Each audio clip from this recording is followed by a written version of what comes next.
When my little brother was found hanging from a tree in his gay lover's backyard in Salem, Indiana in 2000, I started a quest for the truth. I was convinced that my brother's life had been taken by his abusive alcoholic lover, but the county coroner, the chief of police, the district attorney, and a county judge all refused to investigate or even release the photos of the death scene to me or anyone in my family. You have to realize this is before MySpace or the Bookface or any other form of social media like we have today.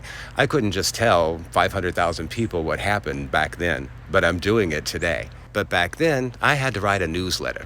So I wrote a newsletter telling the whole entire truth about this situation, and I put a picture of my bottom at the top, just to make sure that everybody who got it would look at it and pay attention. I also gave it a flashy title. I printed out about 300 of them, and I drove all over Salem, Indiana, putting them into people's newspaper boxes. Remember newspaper boxes? And my last delivery of the day was to Gary himself with a long letter telling him how much I hated what he had done, and that I knew he had done it, and that I was going to find out one way or another, and that I hoped that he would suffer from the alcoholism that was rotting his liver, slowly but surely. Yes, I was fucking angry. Who wouldn't be?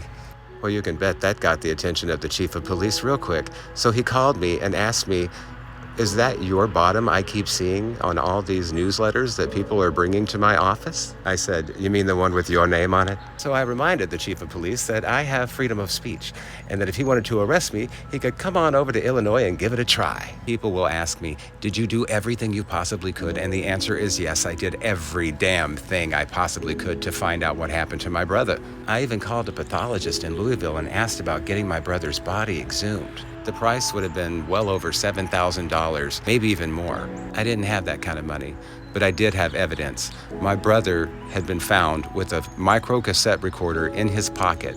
And on that tape, my brother said, and this is very important, he said that he had just consumed a large amount of alcohol and a whole bottle of Valium.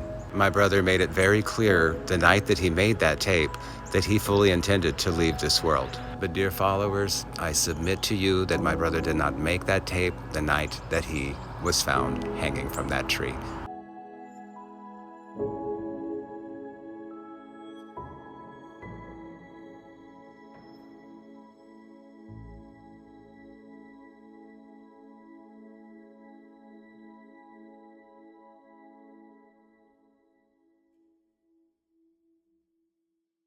Follow for more.